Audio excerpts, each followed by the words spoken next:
इस्रायल-इराणच्या युद्धात अमेरिकेची उडी. इराणच्या 3 आण्विक केंद्रांवर अमेरिकेचे हवाई हल्ले. फोर्डो, नतान्ज, इस्फहान या 3 ठिकाणांवर अमेरिकेने बंकर ब्लास्टर बॉम्ब टाकले.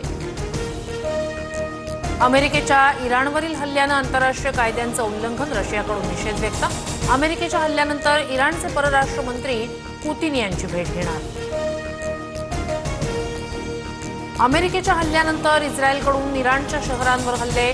बुशेहर, याझद आणि तब्रीज या शहरांमधून धुराचे लोट. बुशेहरमधील आंतरराष्ट्रीय विमानतळावरही हल्ला.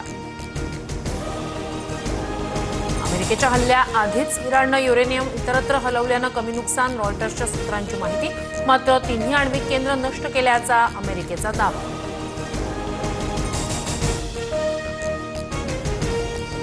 हल्ला करून अमेरिकेनं एका भीषण युद्धाची सुरुवात केली. इराणची प्रतिक्रिया. अमेरिकेच्या हल्ल्यानंतर इराणनं इस्रायलवर पहिल्यांदाच खैबर मिसाईल डागले. इराणकडे अजूनही वेळ. त्यांनी शांततेचा मार्ग स्वीकारावा, अन्यथा विनाश होईल. डोनाल्ड ट्रम्प यांचा इराणला इशारा. तर हल्ल्यानंतर इस्रायलमध्ये धन्यवाद ट्रम्प आशयाचे डिजिटल फ्लेक्स. इस्रायल-इराण संघर्षात भाग घेऊ नका, अन्यथा लाल समुद्रात अमेरिकी जहाजांवर हल्ला करणार. येमेनमधील हुती बंडखोरांची अमेरिकेला धमकी. अमेरिकेनं इराणवर केलेल्या हल्ल्यानंतर इस्रायलमध्ये आणीबाणी लागू. शाळा कॉलेज बंद. लोकांच्या एकत्र येण्यावर बंदी. इस्रायलचं एअर स्पेस बंद.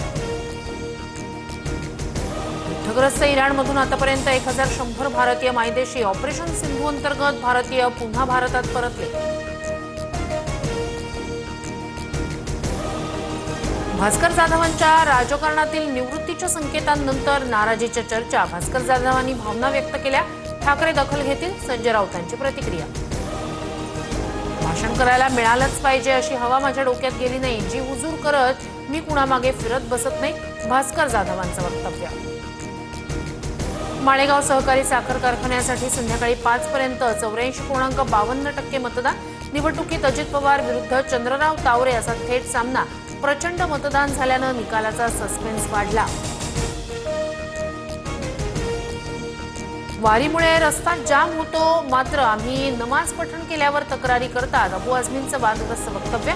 तर आझमींना वादग्रस्त वक्तव्य करण्याचा शौक. मुख्यमंत्री फडणवीसांचं उत्तर. मुंबईसह कोकण, नाशिक आणि पश्चिम घाटमाथ्यावर जोरदार पावसाचा इशारा. पुढील 3 दिवस मध्य महाराष्ट्रात तुरळक ठिकाणी पावसाची शक्यता.